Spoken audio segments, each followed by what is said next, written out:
Salut, c'est Emeric, bienvenue dans Une histoire, une vie, le podcast libre, inspirant et engagé.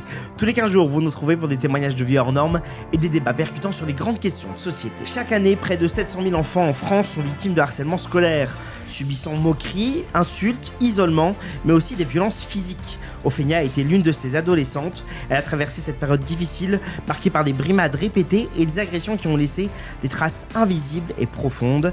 Aujourd'hui, elle raconte, elle témoigne, elle n'oublie pas. Bienvenue dans Une histoire, une vie d'Ophénia. Pour nous accompagner et vous guider si vous faites face au harcèlement scolaire, maître Maëlyn Dumas-Pilou. Bonjour maître. Bonjour. Merci d'être avec nous. Bonjour Ophénia. Bonjour. Merci beaucoup d'être avec nous. Avec plaisir, merci. Ophénia, quand tu repenses à l'école, quels souvenirs tu as en tête ? C'est pas un bon souvenir à l'école pour moi, pas du tout même.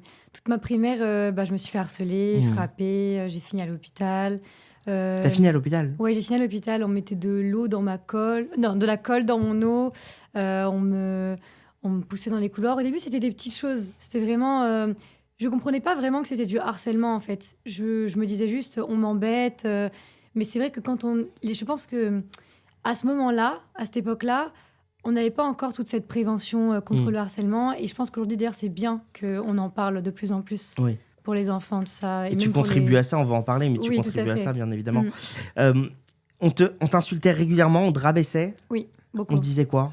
Par exemple, on me disait... je me rappelle d'un truc totalement inoffensif, normalement, mais je m'étais coupé les cheveux, j'avais fait un carré. Et en fait, comme j'avais les cheveux bouclés, etc., du coup, les gens m'avaient dit « Oh là là, t'es trop moche, franchement, tu devrais mourir, tu devrais te suicider, je comprends pas pourquoi ta mère, elle t'a mis au monde. » Mais des trucs vraiment affreux. Et c'est ensuite, par la suite, que j'ai commencé à me lisser les cheveux. Ma mère, elle voulait pas. Elle me disait « Mais non, mais arrête, etc. » Et en fait, petit à petit... j'ai appris que en fait, c'est aussi avoir confiance en soi qui me permet aujourd'hui de pouvoir me lisser les cheveux, mais parce que j'ai envie de le faire, de me boucler les cheveux parce que j'ai envie de le faire et pas par rapport au regard des autres. Comment ça affectait ton quotidien, ton sommeil ? C'était terrible, c'était vraiment terrible. J'ai eu une petite période de mutisme presque parce que je parlais plus trop. En fait, je m'exprimais qu'à travers le piano et le chant. Donc maman, par exemple, à 3h du matin, on a un vrai piano à la maison et quand elle entendait le piano jouer, elle savait que ça allait pas.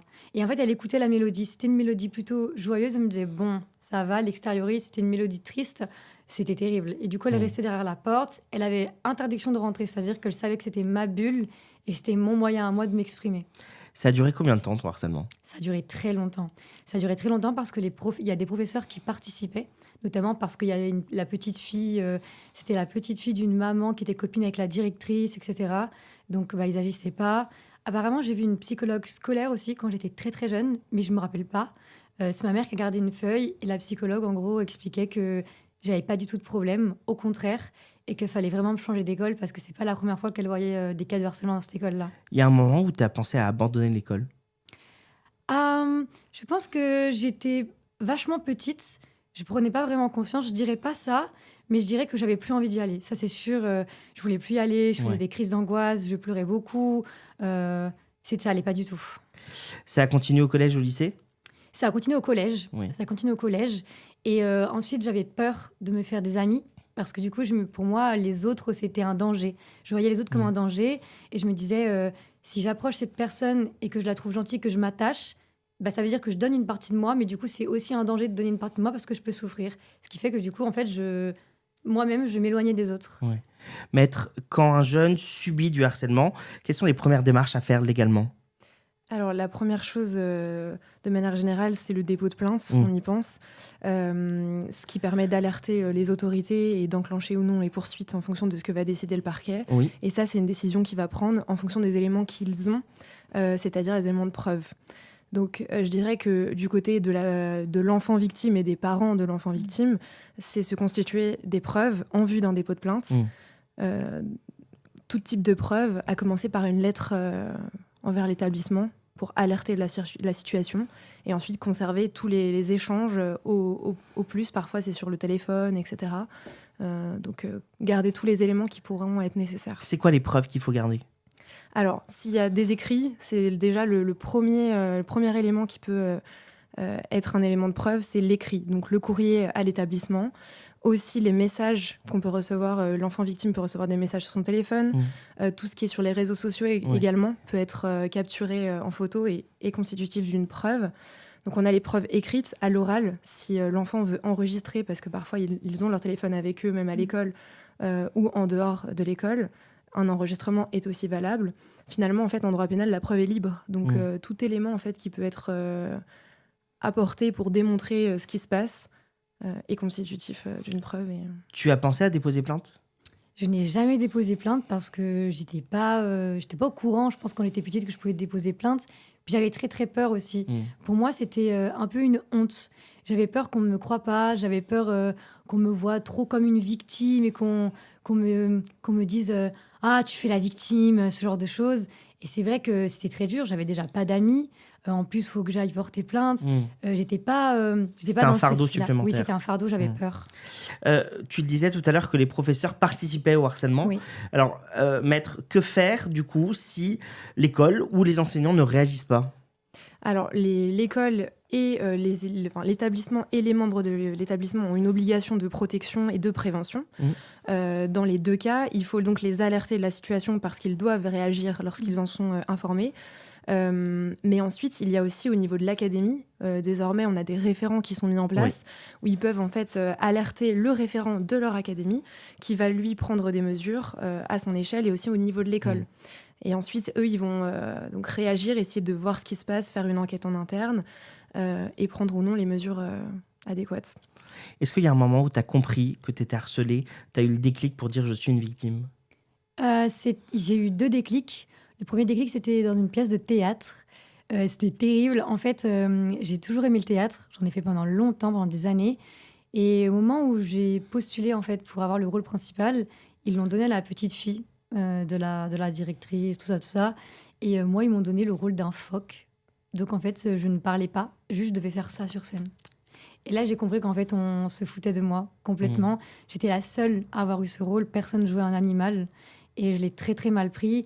Ma mère n'était pas du tout contente. Elle m'a dit, mais c'est quoi ça ? T'as jamais fait ça ? Et ensuite, c'était à mon anniversaire. Là, j'ai invité mes harceleuses. Là, c'était le pire. J'avais tellement pas d'amis que je pouvais pas dire à ma maman, j'ai pas d'amis. Je me disais, elle a déjà ses problèmes personnels, je vais pas l'embêter. Pourtant, j'avais des parents qui m'écoutaient réellement. C'est-à-dire, c'était des parents, ils me demandaient toujours à table, alors comment s'est passée ta journée ? Franchement, c'est déjà bien parce qu'il y a des parents parfois qui le demandent pas. Moi, j'avais cette chance-là. Et tes harceleuses sont venues ? Mes harceleuses sont venues, je les ai invitées, elles sont arrivées et à ce moment-là, elles ont commencé à me pousser, à m'insulter. C'était horrible. Et devant en ta fait, maman ? Oui, mais moi je rigolais. Je faisais etc. pour pas que ça paraisse. Et du coup, ma mère m'a dit, viens là, elle m'a pris à part. Elle m'a dit, c'est qui ça ? C'est tes copines ça ? J'ai dit oui. Elle me dit, non, mais ça, c'est pas des copines, ça. Ça, c'est pas du tout des copines. Je lui dis, mais si, mais elle rigole et tout. Elle me dit, écoute-moi bien, moi, c'est pas du tout l'éducation que je t'ai donnée. Ce genre de filles-là, c'est hors de question, ça dégage de chez moi. Elles n'ont pas à t'insulter, elles n'ont pas à te frapper, et encore moins devant moi. Donc, elle a appelé les parents des enfants. Et du coup, les parents sont arrivés. Ils ont été au courant de la situation. C'est là qu'on a vu que les parents n'étaient pas du tout au courant de ce que faisaient leurs enfants. Et les parents ont engueulé les enfants en leur disant, tu t'excuses immédiatement, c'est pas une attitude d'avoir, je t'ai jamais éduqué comme ça. Et du coup, elles se sont toutes excusées. Et après, ça s'est calmé, le harcèlement, après ça, en plus. Tu as eu des éléments dépressifs ? Oui, beaucoup. Oui. Ouais, pas mal.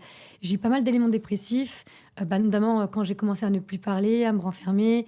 Je dirais la musique, elle m'a sauvée. Parce que c'était... parfois, on voit des enfants... Je pense que ça ne doit pas être tabou, en fait. Je pense que c'est important de le dire.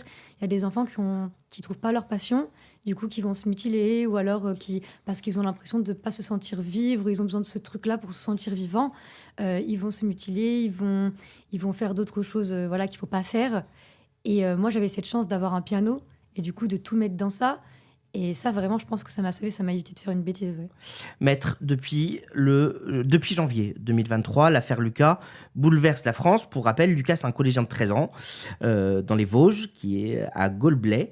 Il a été victime de harcèlement scolaire et d'injures homophobes de la part de plusieurs camarades. Ses parents avaient alerté l'établissement et signalé les faits à l'Éducation nationale, mais aucune mesure protectrice n'a été prise. Alors, quelques semaines plus tard, Lucas s'est suicidé, laissant une famille dévastée qui estime que le harcèlement qu'il subissait est la cause directe. On va parler justement d'une décision de justice sur cette affaire.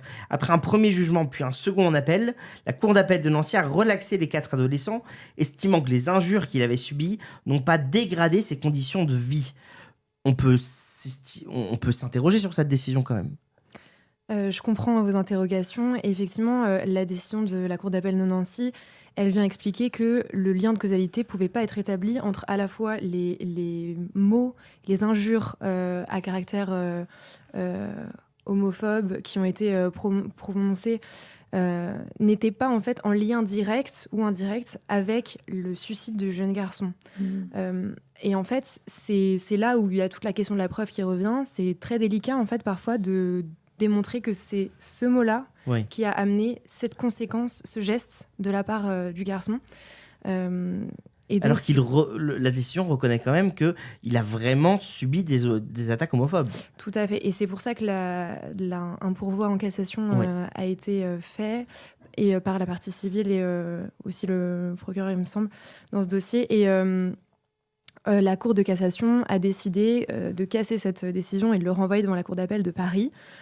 Parce que notamment, elle trouvait que c'était contradictoire de reconnaître à la fois les mots qui ont été prononcés et en même temps de dire qu'ils n'ont pas dégradé les conditions de vie, alors même qu'on reconnaît les mots qui étaient assez clairs. Et dans un second temps, il disait que l'établissement, enfin que toutes les mesures n'avaient pas été prises par les parents, alors qu'il y avait déjà des rendez-vous qui avaient été pris avec l'établissement, etc. Et que ça, c'était démontré. Mais qu'est-ce que ça dit de notre système judiciaire sur le harcèlement scolaire ? Je pense qu'il est encore en cours de traitement et de prise de conscience de ce qui peut être fait. Mais aussi, les lois sont perpétuellement en évolution et elles avaient besoin d'être réformées. Une réforme a été faite en 2022 et c'est seulement aujourd'hui que les affaires sont jugées. Ophénia, si tu pouvais parler à ton toi de l'époque, qu'est-ce que tu lui dirais ? En fait, j'ai eu la question hier en masterclass. Tu vois ? Je pense que je lui dirais qu'il faut rester courageuse, que souvent je dis à mes abonnés, une ligne de vie, c'est rempli de hauts et de bas. Ça veut dire qu'on est en train de vivre. Si c'est comme ça, c'est qu'on est mort. Donc la vie, c'est des hauts et c'est des bas. Et c'est pas parce que tu as un bas que tu vas pas remonter. La vie, elle est faite de plein de choses et il faut toujours garder espoir et attendre la suite parce qu'on sait jamais ce qui va se passer. Alors, tu es suivi par des millions de personnes sur Instagram, sur TikTok. Cet engagement, il t'a amené à aller à l'ONU. Oui. Raconte-nous un peu. Oui, j'étais surprise. J'étais très contente aussi. J'ai pu là-bas déjà expliquer aussi beaucoup le harcèlement que j'avais subi et le cyberharcèlement que j'avais subi sur les réseaux sociaux, parce qu'aujourd'hui, c'est une vraie plaie. Je trouve que c'est un peu une arène aux passions, en fait. Les gens confondent beaucoup liberté d'expression et méchanceté gratuite. Et je trouve ça dommage. Et du coup, l'ONU, j'ai pu proposer des choses pour pouvoir améliorer et aussi se battre contre le harcèlement scolaire. Notamment, j'avais proposé à la primaire, en fait, dès le plus jeune âge, de mettre et d'instaurer en fait quelque chose qui permette que les enfants comprennent que le harcèlement, ça peut tuer. On sait que tuer, c'est mal. On le sait tous, on ne va pas venir tuer quelqu'un. Et harceler, c'est mal. Et ça, si on l'intègre directement chez le petit, ça l'évitera peut-être d'avoir ce type de comportement. Oui, parce que je rappelle que le harcèlement est la première cause de suicide chez les 18-24 ans. Ouais. Merci beaucoup Ophénia, c'était un plaisir de t'avoir avec nous. Ton témoignage rappelle à quel point le harcèlement scolaire peut briser, mais aussi à quel point on peut se relever grâce au courage, grâce à ton courage. Alors merci à toi. Merci Maître d'avoir été avec nous. Merci à vous de nous avoir écoutés et de nous avoir regardés. On se retrouve dans 15 jours pour une nouvelle émission. D'ici là, rendez-vous sur les réseaux sociaux, le podcast Une histoire, une vie. Prenez soin de vous. Bye bye.